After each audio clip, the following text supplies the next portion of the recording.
Hello, everyone. Welcome to Art Lounge Alley. This is the figure drawing basics stream, part 65. I'm your host, and I will be jumping into today's stream in just a minute. I first want to introduce newcomers to the Art Lounge Alley Patreon page, and this is it right here. We got 6 tiers all together. Tier 1, official patron for $2 per month. You get access to the Discord server, which is basically a chat group that brings everybody together. You guys can interact with one another, get to know one another, and post any of your work, or post work that you like, and talk about things that interest you in the art field, or movies that you've seen that you really like. Build an artistic focused community. But really it's just there for you guys to connect with one another. Next we got tier 2 all access patrons. You get all the previous tiers plus getting early access to finished pages and exclusive content. So I'm going to be posting things that I finish up on Patreon. You guys get first dibs. You get to see what's going on, what the finished result is before I post to other social media platforms. And after some time, I do that as well. I post it to other social media. But there is going to be exclusive content that only is going to be available for patrons. Nowhere else, no other social media platform. So that's a perk. You also get work in progress, behind the scenes. Of course, access to the Discord server, and also what's included in the previous stream in tier 1. You get your patron name listed in the credits. So once you guys start pledging, I'm going to start doing credits at the end of the stream as a way to say thank you. Tier 3, critique submissions tier. This is where you guys get involved. And this is something that I'm excited about. It's $15 per month. You get to submit work that you're currently working on and have it critiqued live on stream, where I do a hands-on demonstration digitally showing you where you could improve on your drawing, what you could do to improve in general. And also promote your social media so that other people viewing could see what else you got cooking. There's some other things on here to read, and you guys can access this along with all of my previous streams by heading over to the About section for the Patreon page. You'll see the link to the Patreon page all the way on the right side. And to access all the previous streams, you go to the video section and you filter by collection. And you'll see folders specifically for each stream. So I got one for figure drawing, got one for drawing comics, got one for coloring comics, and a project stream as well as a highlights folder. And that folder is for special intro streams. So once in a while, I do some special intros. In fact, I'm currently working on one that's pretty extensive. There's a lot going on. There's a lot of info on there. I'm still deciding on what I want to post. Kind of have to filter out a lot of the stuff. Otherwise, I'm just basically reading the book to you guys. So it is taking some time, but it's worth it with all the beautiful imagery and history, illustration history. It's a real treat. So stick around for that. I should be posting that some point this week. Hopefully by the end of this week on Friday, I will have probably gonna have to break it down into several streams. That way it doesn't take up an entire stream. All right, so getting back to the Patreon page, tier 4 Kickstarter patron. It's $25 per month, and you will get a high resolution digital painting of you done live on stream.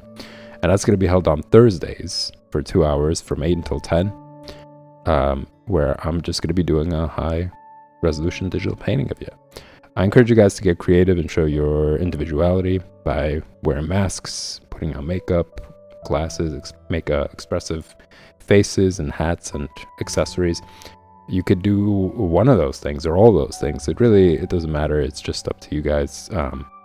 Just throwing out ideas there. You could simply just send me a photo from your head down to your chest. And I would be happy to do one for you. At the end of it, I will send it to you, and you get to do whatever you like. Make it your social media profile, or send it to a loved one. The options are limitless, as it is yours to do as you please. Next, we got Tier 5 Artist Promotion. This is $25 per month. It's a way to expand our lounge community, to give you guys an opportunity to promote your work, to promote whatever it is that you, what you got, what you're making, what you're creating, what you're expressing, and share it with people from all social media platforms. I do promote you guys prior to the stream, just to let everybody know that it's going to be a special intro, that there's going to be an artist featured on stream, and I will be showcasing a video that is required, a 5-minute video. It's pretty simple. You just have to use iMovie, or really any video making software. It doesn't matter. It's really up to you guys. And that's the whole point of it, is for you guys to submit that 5-minute video in a way that you'd like to have the viewers see it. You could get as creative as you want with it. You can put on whatever it is that you like within that 5 minutes for me to feature on stream, as well as promote your social media or website, whichever one you got, to let the fans know where to find you. There's a couple of things on there, as I mentioned previously, for those returning. It's not limited to illustrators. It's open to all sorts of artists. The list is pretty extensive. It really is open to artists with interesting content that really want to share their work. There's somebody who's been putting in some time and really curating their work. And there's some things on here which are important to read, in a way of just filtering people who aren't really serious about it, or don't really want to put in that much effort, or trolls. That's also a thing. So some important notes for getting selected on here, some tips, some ideas for all different sorts of artists. You guys can read all that on the Patreon page at your own pace, at your own time. And if you got any questions, of course, you could send me a message, post it in chat, and I'll be glad to answer it and talk about it on stream. All right, next we got Tier 6 Private Tutoring, limited to 15 people, $65 per month. You get personalized and private guidance. It's just going to be between me and you, and you're going to get 4 videos curtailed to you per month. So 1 video per week. I'm going to be sending you ways you could improve on the drawing. So you got to submit something you're working on. It's not limited to any skill set level. You could be a total beginner, as long as you could submit anything, and from there I can help you build, just to know, where to start. But it is limited to 15 people. So that's the only limitation, really. So along with that video, I'm also going to give you a PSD file for you to explore. So, I'm going to be doing stuff digitally. I'm going to be showing you what you can do to improve your drawing. And you can explore that PSD file at your own pace as well. I'm going to assign you guys some things to do throughout the week, so that way you could keep the fire burning. You could keep drawing and stay motivated until next week. Next week's video that I'm going to send you. And it also will give you something to look at when you've excelled. When you look back and you're like, oh yeah, I was doing this back then, now I'm much better. I've improved, and I'm able to do this, that, and the other. It's a great way to keep yourself motivated as well. You will also get a private Discord channel dedicated just for you. So that way me and you can keep in contact. You can send me questions, you can send me comments, you can leave me your progress, whatever it is. It's not open to everyone, and I will be able to look at it and reply to you, or talk about it in the next video that I send it to you. And of course, you get all the previous tier benefits along with that as well. So that pretty much does it, y'all. As I mentioned, you could check it out in the About section of the Art Lounge Alley Twitch channel. All right, y'all. Let's jump into today's stream.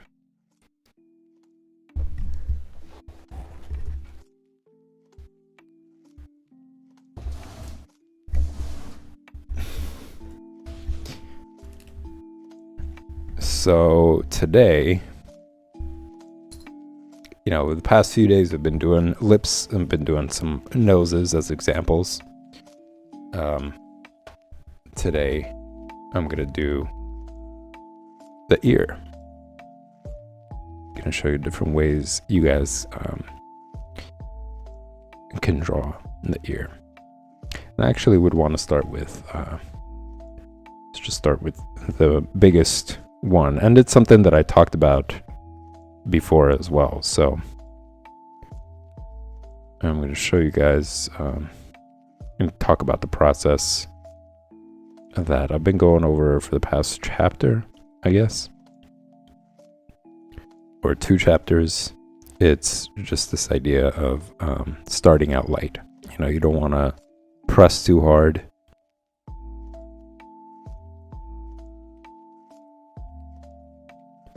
You want to make sure that you set your parameters, you know, for instance, how big you want this drawing to be. Is it going to fit into whatever it is that you're doing? So for now, we're just doing a face. That's not as important. But if you're planning to do the entire figure, sketching things out lightly is a very, very important step. Because again, if you find out that the entire figure doesn't fit by the time you get to the bottom, well, you're in a bit of a jam. You know, you're gonna have to either erase everything all over again, depending on how hard you pressed on it, and that also depends on the paper as well. Like for instance, this is pretty thin paper, and because it's so thin, it's really easier for it to like puncture through to the other side. So you want to avoid doing that. You don't want to press way too hard, and then you know, if you do make the mistake having to erase it, it's just going to ruin the paper even more so. But drawing lightly just gives you that open space, you know, to make corrections. You could make adjustments. You could shift things slightly, and if you made a mistake, it's easier to erase. So it's also a free-flowing kind of experience. You know, usually when people are pressing hard on paper, I think a lot of it is tied into some form of stress. You know, if you're stressed out that you might not get it down right, or your lines aren't going to come out the way that you want to. It's like a little bit of stress and nervousness that kind of translate into your drawing. You know, you're pressing hard, you're holding onto the pencil real tight because you want the lines to come out exactly as you want them to be. And you're basically teaching yourself a bad habit because of those things. So you got to fight through that. And, you know, there's excellent ways of training yourself to not go there, you know, not go into that mode by having this little sketchbook here. And this is something I mention once in a while. I think it's that time to review it. It's a small sketchbook, you know, it doesn't have to be exactly this brand, but I like the thickness of the paper. It's not incredibly thin. You know, if you draw on one side, it won't show up on the other side. I find it to be kind of deterring, and always puts that like idea in my head, like, oh no, if I'm gonna draw over the same line from the other page, it's gonna like rip open, or it's gonna just like warp the entire drawing behind it. But yeah, this paper, not only that, but this paper could also withstand other mediums. So if you decide to like one day ink something that you drew on here and you really liked it, it's not gonna damage the other side. But anyways, small, something you could put in your pocket. You can carry it with you if you're on the train, if you're on the subway, if you're making a commute, or if you're taking a break really and you just feel like sitting there and doodling. Perfect opportunity to do that. You know, you pull it out, you could practice drawing the basic shape. You know, the most important one, the circle, being the starting point for your head basically, which ends up being the unit of measurement for the entire body. And the focal point, really. Like in some ways, you know, you could draw a really great looking figure, but if the head is warped, if the features are disproportionate or out of sync with each other, out of line with each other, the drawing is going to look broken or not as appealing, really. So yeah, you know, this is, you know, you could sit here and just practice drawing the circle all over the page until you get really quick and it becomes almost mindless for you. You know, you're doing it at a relatively good speed. You're varying it. It's a very simple exercise, and it allows you to also keep in mind, like, hey, am I drawing this lightly, or am I pressing really, really hard on a paper, on a pencil? Also notice I am keeping a distance from the tip of the pencil. I'm not doing this. You know, this I find to be very uncomfortable because it's obstructing my vision. You know, I like to keep a distance and see what's going on all over the page. You know, if you're drawing out a scene, if you're drawing out the figure, compositionally, as you're drawing, you want to be able to compare and see its whatever you're drawing, its position in the entire drawing, in the frame, in the panel. And this kind of allows me to do that. You know, having to keep it at a distance allows me to view the entire image. And the more you do it, the easier it becomes. You know, it becomes second nature in the sense you kind of go to it. Like now, this really feels uncomfortable to me. But yeah, this basically what you guys are seeing here is practicing shading, you know, practicing midtones, highlights, midtones, and shadows. Practicing the basic shape, keeping all these ideas that I just mentioned in mind.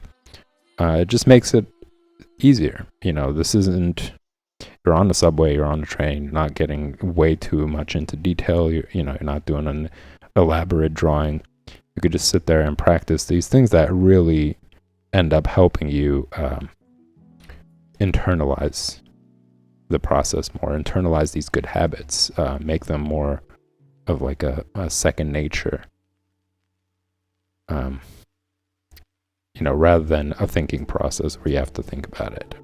You know, once you achieve that level, then you can move on to thinking about more complicated things, right? So just baby stepping it, if you're a total beginner, I think is kind of helpful. You know, as opposed to thinking about everything all at once. Oh, composition, anatomy, proportion, you know, like all these little details on top of not holding the pencil too close to the tip, not pressing too hard. It becomes overwhelming, right? Just talking about that seems pretty stressful, especially if you're starting out. But if you baby step it, if you do something like this, little by little, it becomes less intimidating. You know, it's an opportunity for you to practice all these shapes that end up being really beneficial. You know, practicing the cylinder shape. And as you guys notice in this example here, how the cylinder shape is pretty much responsible for a simplified version of the figure. You know, again, this idea of layering things. You first start out with a sketch to make sure everything fits in the page. Then you end up defining the sketch more using simplified shapes to make sure everything is proportionate, it's anatomically correct, that sort of thing. And then on top of this, you know, this is inked just to solidify it more, but usually it's in blue pencil form, it's still pretty light. Then you could start defining these things more, connecting the joints, adding muscles or subtracting muscles depending, you know, adding clothes, that sort of thing. That allows you to just progress without having to wrestle with the drawing so much. If you disregard all those things, if you disregard all these guidelines, these steps, sure, you could achieve this, but it might be a lot more time consuming. You know, you're going to be playing a lot of guessing games and hopes, like, oh, if I draw this, hopefully it looks like a forearm and it's proportionate enough to match the other arm. You know, you draw out like the head and then you get to the body, and then by the time you get to the feet, it's not on page, or it's disproportionate. You know, the head is too small in comparison to how big the feet you drew. So all those things end up becoming really problematic, whereas layering things, as I just mentioned, allows you to just make sure everything is in check little by little until you get to a point of just like icing on a cake where you're just beautifying the image. You know, you're adding the little details. You're refining the lips, you're refining the eyes and the expression and the clothes, that whole fun point. And I promise you will come around to just starting anywhere and being able to draw things proportionally. There are a lot of artists who've gone through that. If not most artists have gone through that, where they would start out drawing from some point. They really like, let's say, drawing an anime character, or they really like drawing a certain superhero, and they draw that superhero over and over and over again until they start to recognize, like, I'm either limited to being able to only draw that, and when it comes to everything else it becomes incredibly challenging, or they just realize, like, it's way too time consuming for me to get things down. So they start learning all these guides, all these methods that I've mentioned, and then eventually, once their eye gets used to all those proportionate aspects, those perspective aspects, all those guides, all those methods, they train their eye so well that it's no longer necessary. You kind of shed the training wheels, and you're able to, as I was saying, come back in full circle and just start anywhere and find out that it's all making sense because your eye already gets it. It's like, it's something I mention very frequently, reading. At the beginning, you recite the alphabet, you pronunciate or enunciate every single word, kind of struggle with it until you get it down, right? That's just the process for it. And then eventually, it's no problem for you. You don't have to recite the alphabet every time. You don't have to recite every single grammatic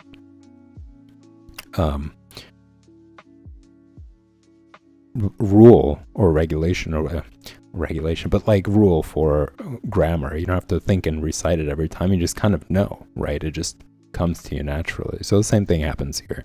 These are your training wheels. This is your alphabet. And once you get more and more familiar with it, once you understand it better, you won't need it anymore. You won't need those guidelines every time you draw. You could just sketch things out. And a great example of that is one artist that I really like is Kim Jung-gi. He's a Korean illustrator, and he's traveling all over the world. He's doing all sorts of illustrations and demonstrations, and he basically goes through the process as I described. Like, he's able to just draw from any point on a drawing, whether it's starting from the feet or the hands, and eventually he's able to construct a very beautiful drawing that is proportionate, that's anatomically correct. And you guys could actually see that video, I believe, I'm trying to remember if it was drawing basics, or I think it was figure drawing. I did mention this frequently. So check out the first few, like 1 or 2 episodes where I talk about that stuff, and I actually show you guys a video of it, and you'll see how he's able to just quickly draw everything out. But yeah, so with this, you're able to sit here and you're able to practice all these basic shapes,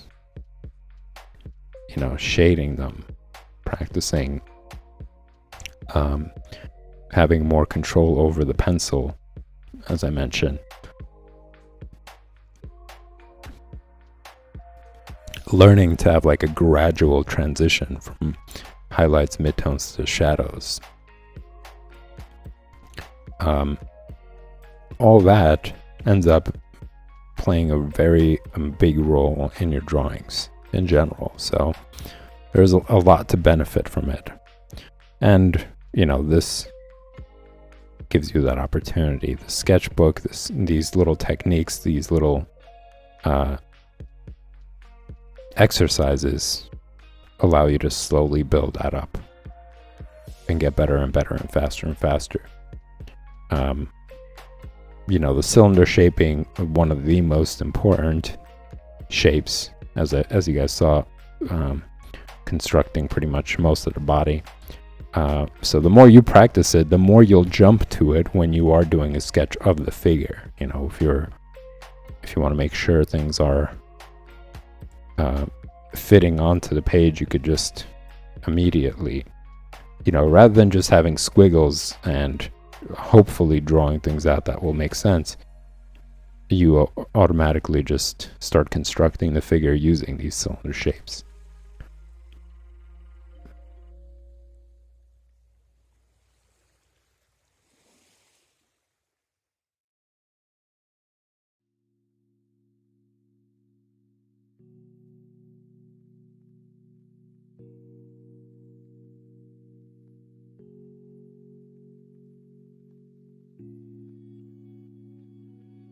Just a quick demonstration here.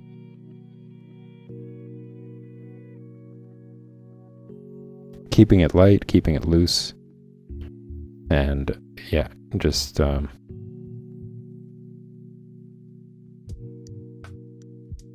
getting down the figure as much as possible using these basic shapes.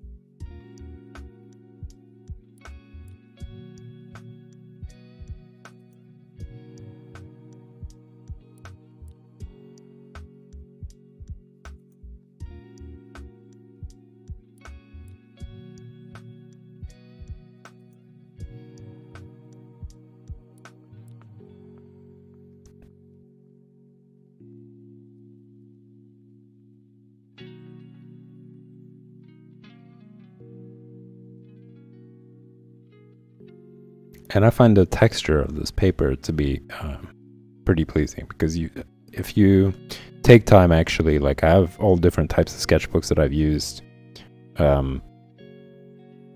throughout the times that I have been using them. I bought many different types, not really paying much attention to it. I was just like, oh, all right, let me just go along with this. And I would just buy it. And after owning several types and noticing, like, each one has its own feeling. Like, there's some that I just really hated drawing on. And in fact, it deterred me from drawing more, because it was the only sketchbook I had then. I didn't think about it much. I was just like, oh, maybe I'm just not into drawing right now. But after finding one that I really like, buying a new one and then just being like, whoa, this feels pretty good. I like how the graphite kind of glides on this paper. There were points where I bought sketchbooks that were too coarse, and the pencil would basically grind through that paper. Like, the paper would grind the pencil, I mean. And I didn't like it. I didn't like how the lines came out. So, of course, I went and I bought something that's smoother. And this time I bought something way too smooth. Like, I touched the paper, I was like, good, it's not coarse. And I went home, started drawing it, and I noticed how the lead, even though it was just a regular HB, nothing of the type of, like, if you were to get like an H2 pencil or something, it tends to be harder lead. So, the lines are a lot lighter. But yeah, it wasn't anything like that. But because the paper was so slick, the pencil would just kind of like slide on it. I don't know if that's the best, lack of better words, I guess. Glide on it. It wasn't really taking to the paper as much, and I didn't like that. It was too slick, and that also didn't make the experience very, very fun. So that also deterred me from drawing more. But then once I found one that had like a happy medium, it changed things. Like, I was like, I didn't think that was going to be an important factor, but man, it really does make a big difference. So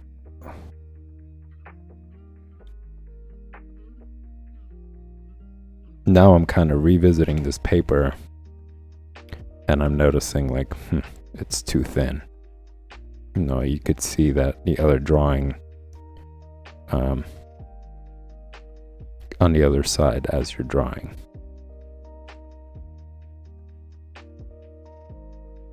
And it's making me a little too aware of it, like, oh no, am I going to ruin the drawing on the other side? Or making me think about, like, maybe I should skip this page because the other drawing is pretty good. I enjoy it. I don't want it to be ruined. You know, I don't want me to draw over it in a way, since the paper is so thin.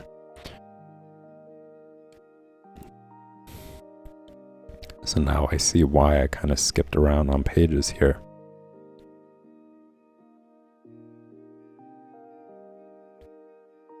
So yeah, paper plays a really important role in motivation, I guess, for me at least. And I encourage you guys to focus on that as well. You know, see if maybe a different type of paper will really push you to draw more, because the experience is more fun. It's a pleasant experience.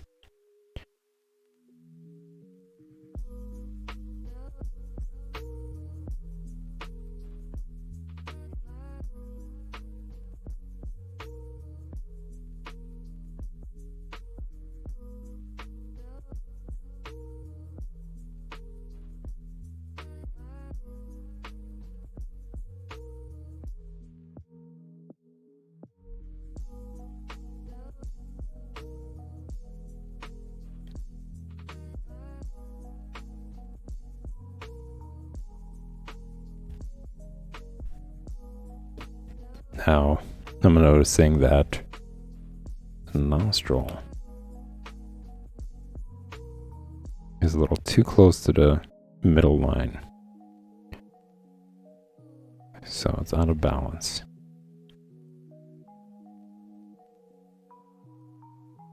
The middle line should split the features on the face evenly.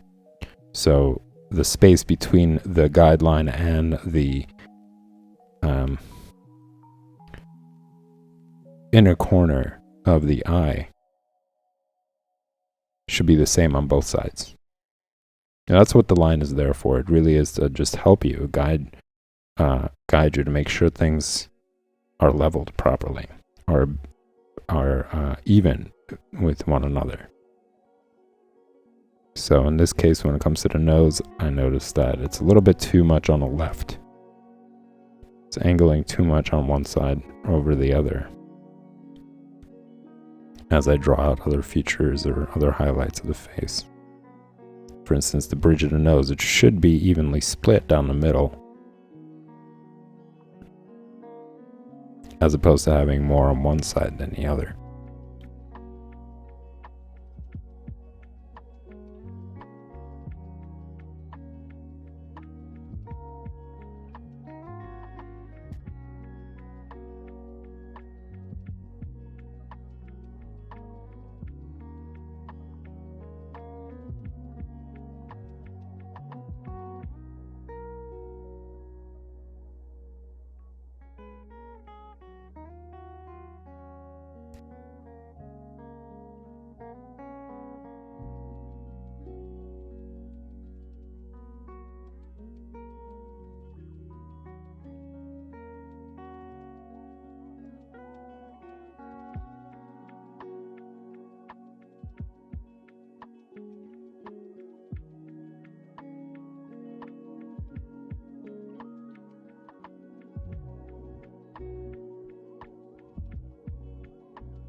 So I drew a line for the eyes as well to make sure that the eyes are on the same line.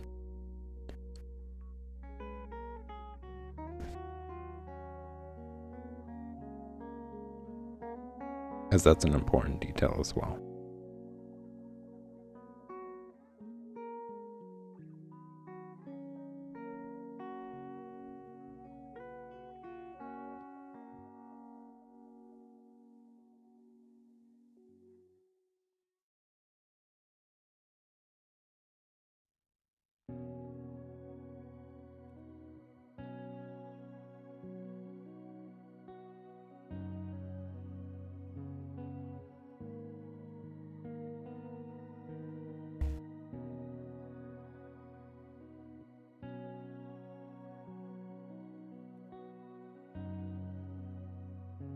So some of you are going to ask, like, what does this have anything to do with the ears?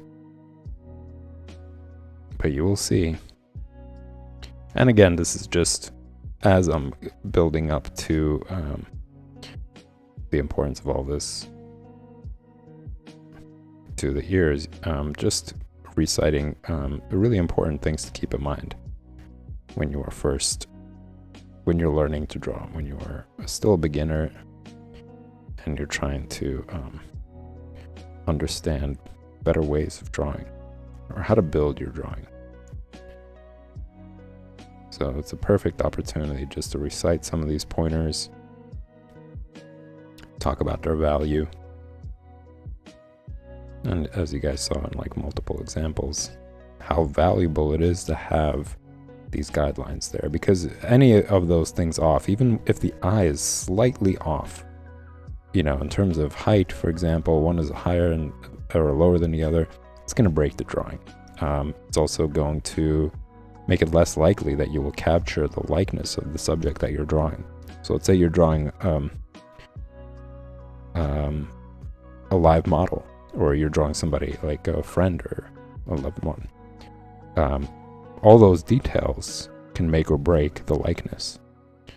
You know, if you draw the lips too wide or way below, like way further down, closer towards the chin actually than the nose, that's going to break the drawing as well.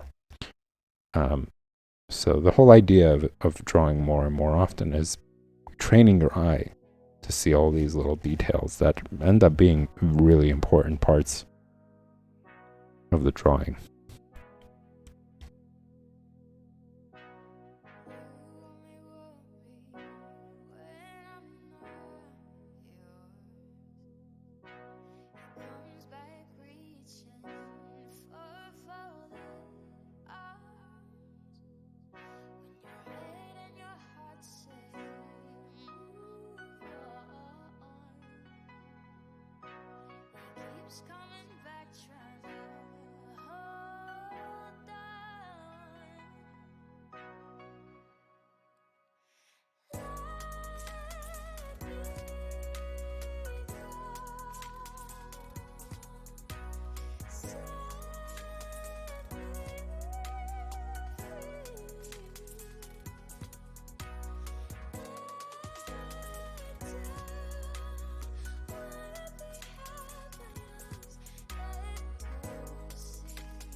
All right, so here we are.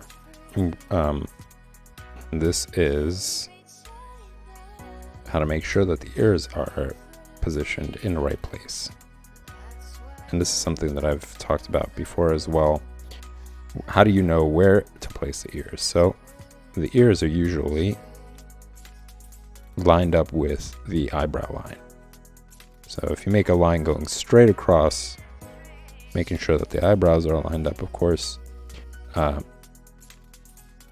you will see that the ears are from the bottom of the nostril, or the nose rather, going all the way up to where the eyebrow line is.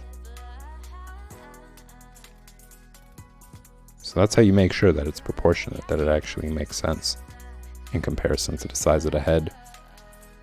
And again, this varies, of course, just like all the other features, but this is the median, right? This is the average, let's just say, the starting point for the drawing, which you could alter after, after you do this. Then you could play around with the shape, you could play around with the size, but to start somewhere, this is the average. Most people's ears will be on these two lines.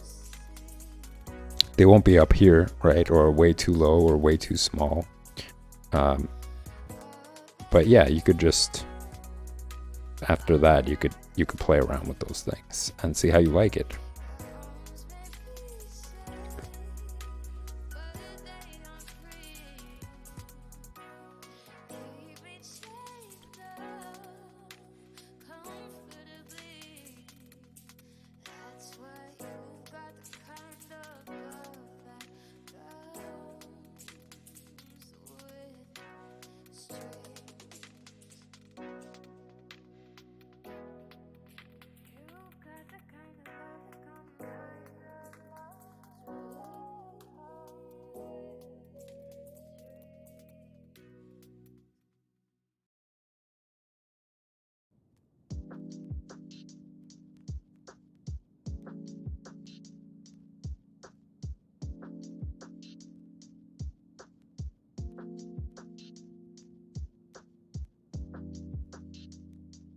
So in the beginning, it's very important to stick to these guidelines. Making sure that the eyes line up on the same line. I like to compare, make a line going across and see where where one side ends, and compare it to the other as well. So here it ends right on the line, the corner of the eye ends right on this line right here. So I'm going to make sure the same case is for the other eye, that the other corner rests on that line as well. That's a guide for you to make sure things are pretty even on both sides.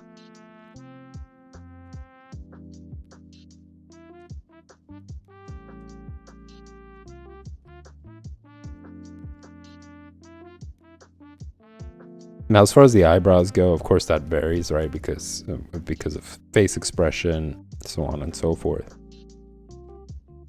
You could have an eyebrow that's a little bit raised. They're more flat.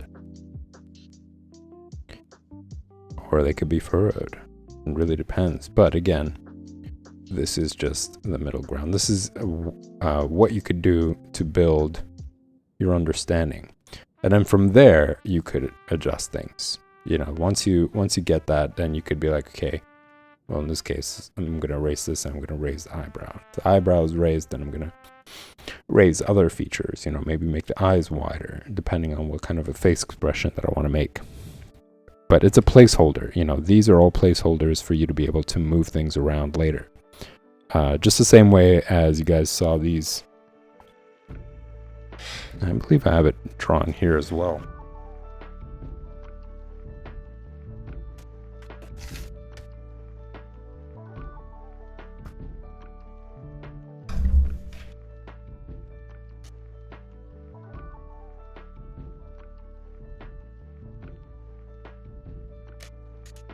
Yeah, like here, for example, it's the same idea here. You're not always going to draw the figure exactly the same way or just standing still like that. But once you understand the proportions here, you could start shifting things away, like knowing that, okay, if the foot is about this size in this diagram, what would it look like if it's further back? It would be smaller than this. So if you draw the foot going further back, let's say he's running, right? And it's a pretty straightforward shot, or even if it's angled, you would know that since things go further back, they get smaller. So this could be your starting point for whether it gets bigger or smaller depending on the perspective.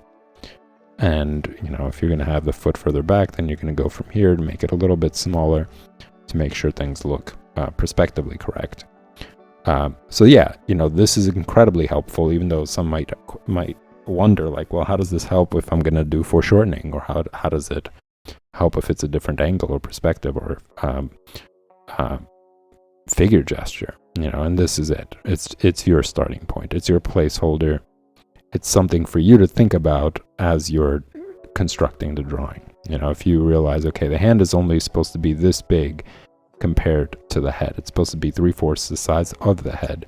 So if I was to, let's say, bring the hand forward, it would be bigger than what I've drawn here. Or eventually, you study this enough and it becomes something you see in your mind's eye. You're able to kind of envision it on paper before you draw it, because you have such a good understanding. You could imagine the hand and its size compared to the head, and then from there make it bigger or smaller. So again, it's like a baby step kind of thing. You're building yourself up to having a better mental visual understanding of proportions as well. And then eventually it just becomes second nature, like as I was mentioning before about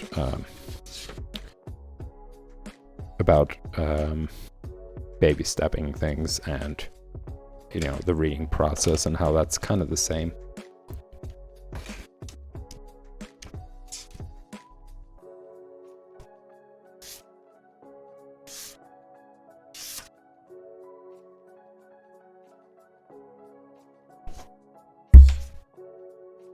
Right, so coming back here,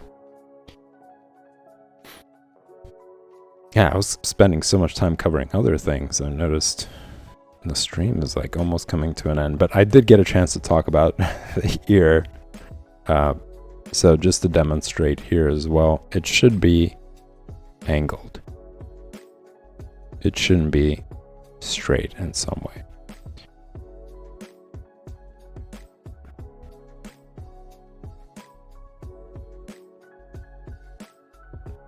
So I'm going to do another little dotted demonstration here just to show the direction, show the angle. Another very important thing to look out for, you know, the angle of things. You don't want the mouth, and that's the reason why I have these lines here.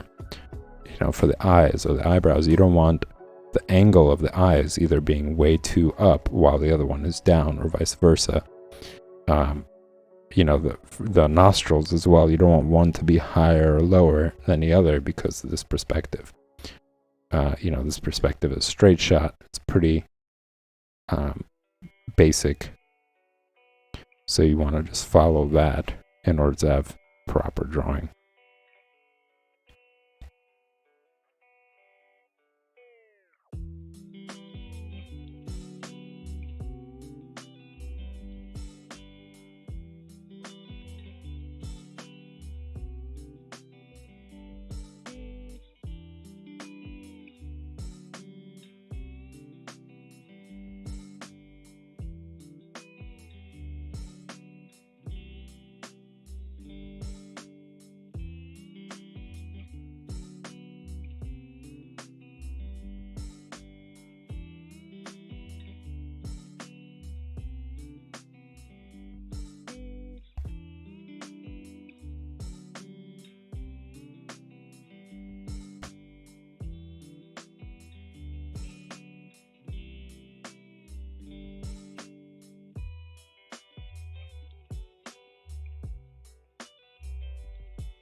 Also, another important guideline I like to personally highlight is the chin angles. So these lines right here, where the chin kind of creates a corner. And they have to line up because sometimes people are drawing this exact perspective. You know, it's a straight shot. You know, it's a frontal shot of the face, but the one chin angle is higher or lower than the other, and that breaks the drawing as well. That breaks the anatomy, that breaks the perspective. So that's something to look out for, and it's just as important as making sure that the nostrils are on the same line, that the lips are on the same line. As in one corner and the other. You know, if you're drawing this kind of mouth where there isn't any expression really, you want to make sure that things line up that way. You want to get your eye used to leveled features that are placed in their right position. Again, so that way your eye gets used to it, and then you could play around with things. You could move things around from there. So yeah, all these guidelines kind of do that for you each time you draw. And sometimes, you know, you could catch yourself on that by creating these lines on your drawing.